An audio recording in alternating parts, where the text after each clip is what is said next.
Good morning students. सो आज हम आपकी लास्ट एक्सरसाइज इस चैप्टर की what do you think page number 118 and उसके बाद पेज नंबर 119 की जो प्रॉब्लम्स हैं एंटायर चैप्टर पे बेस्ड हैं। जो भी आपने इससे पहले की एक्सरसाइजेज में पढ़ा है बस आपको वही अप्लाई करना है, कोई न्यू कॉन्सेप्ट नहीं है, तो वो हम करेंगे। तो एक हिसाब से देखा जाए तो ये आपका रिवीजन लेक्चर होगा। इससे पहले आपने जितनी एक्सरसाइजेस की हैं, जो भी आपने वीडियोस देखी हैं, उनको एक बार रिवाइज कर लीजिए जल्दी से, तो हम इसको आगे कंटिन्यू करें। नेक्स्ट तो आपका एक्सरसाइज है what do you think, fill in the blanks with the correct answers. तो इसमें MCQs हैं, कुछ मल्टीपल चॉइस, एंड आपको उसमें बताना है क्या सही होगा। तो इसको थोड़ा ध्यान से देखेंगे, कई बार हम कंफ्यूज हो जाते हैं क्योंकि आंसर्स एक जैसे होते हैं, हम समझ नहीं पाते हैं कि क्वेश्चन हमसे क्या बोलना चाह रहा है। तो फर्स्ट है a dash is a number that stands for a part of whole number. कोई होल नंबर आप लीजिए, मान लीजिए 1 ले लिया, 2 ले लिया, 3 ले लिया, कोई भी अपनी चॉइस का, ठीक है। मैं यहाँ 1 ले रही हूँ, तो 1 इन द सेंस 1 आप कुछ भी ले लीजिए, 1 केक ले लीजिए, 1 कोई स्टिक ले लीजिए। अब मैं उसका थोड़ा सा पार्ट निकाल दे रही हूँ, तो उस पार्ट को मैं क्या कहूँगी, फ्रैक्शन कहूँगी, ठीक है। मान लीजिए एक केक है, वो मैंने आधा केक निकाल लिया, तो वो क्या हुआ, फ्रैक्शन हो गया। क्लियर। चलिए नेक्स्ट देखते हैं। Then a fraction that represents the same number are called equivalent fraction. Mixed fraction आपको पता है, कोई मीन्स उसका सेम रिप्रेजेंट नहीं करते, लाइक फ्रैक्शन जिसके डिनोमिनेटर सेम हो। तो इसका आंसर सही क्या है, equivalent fraction. Equivalent fraction same numbers को रिप्रेजेंट करते हैं। नेक्स्ट है fraction with different denominators.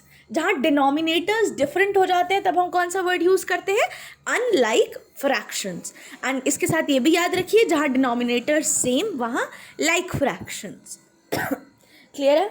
Next है fractions with the same denominator, that is like fractions, ये हमने ऑलरेडी देख लिया।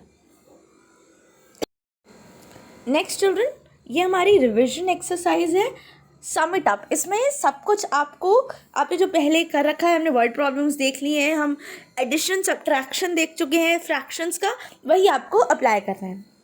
First question and second question बिल्कुल बेसिक लेवल के क्वेश्चंस हैं।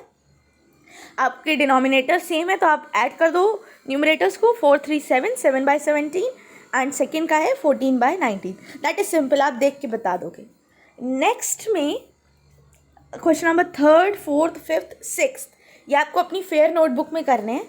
इसमें आपको, जैसा मैंने आपको एडिशन करते टाइम आपको मैम ने समझाया था कैसे दो फ्रैक्शंस को ऐड करते हैं, वो आप करेंगे। कोई न्यू कॉन्सेप्ट नहीं है, आपको खुद ही प्रैक्टिस करनी है अपनी फेयर नोटबुक में। इसके आंसर्स मैं आपको दे दूँगी, आप उसके साथ क्रॉस चेक करेंगे, ठीक है। अब एक चीज़ आप ध्यान रखिए, जैसे आपका क्वेश्चन नंबर 3rd है, उसमें 3/2 एंड 7/5 को ऐड करना है, तो आंसर आपका कुछ 29/10 आ रहा है, मान लीजिए, राइट। ये मैंने कैलकुलेट किया है, 29/10 ही आ रहा है। तो अब इसमें न्यूमरेटर जो है वो बड़ा है, बट हम यहाँ पे मिक्स्ड फ्रैक्शन में नहीं देंगे, हमको आंसर उसी तरीके से देना है जैसे हमसे क्वेश्चन पूछा गया है। जैसे 3/2 + 7/5 ये नॉर्मल फ्रैक्शंस है, तो हम नॉर्मल फ्रैक्शन में ही आंसर देंगे।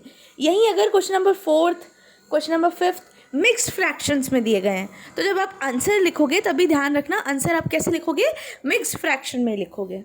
तो सिंपल है, पहले इस मिक्स्ड फ्रैक्शन को आप नॉर्मल फ्रैक्शंस में कन्वर्ट करिए, उसको ऐड करिए, या सब्ट्रैक्शन दिया है तो सब्ट्रैक्ट करिए। अगर 1 दिया है, 1 तो डिनोमिनेटर में हम 1 एज्यूम कर लेते हैं, आपको पता होगा, एंड आप इसको सिंपली कैलकुलेट करके निकालिए।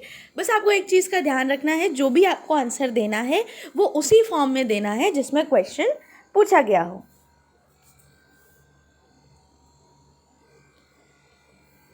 चलिए सी देखते हैं। Solve 4 pieces of a ribbon measuring 1/3 meter, 2/6 meter, 1/4 meter and 1/2 meter are joined. What is the total length? Total length पूछी गई है, तो आप लेंथ ऑफ फर्स्ट रिबन लिखोगे, लेंथ ऑफ सेकेंड रिबन लिखोगे, length of third ribbon, length of fourth ribbon, and total length में चारों को ऐड कर दीजिए। देन सेकेंड है Neha ate 2/4 part of a sandwich and Sneha ate 1/4 part of a sandwich. How much part did they eat together, how much part remained uneaten. अब इसमें तो ध्यान से सुनिएगा बच्चों, नेहा ने 2/4 पार्ट खाया एंड स्नेहा ने 1/4 पार्ट खाया, तो टोटल तो आप इजीली निकाल लोगे, दोनों को ऐड कर दिया आपने, ठीक है। 2/4 + 1/4 क्या आया, 3/4। क्लियर, तो आपने निकाल लिया दोनों ने मिलके कितना पार्ट खाया।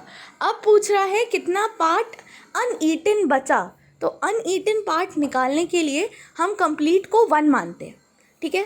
तो 1 में से जितना स्नेहा और नेहा ने मिल के खाया उतना माइनस कर दीजिए, दैट इज़ 1 - 3/4, तो आंसर आएगा 1/4। इसके आंसर्स अगर आप चाहो तो आपकी बुक में बैक में दिए हुए हैं, आप रेफरेंस के लिए चेक कर सकते हो पेज नंबर 235 पे।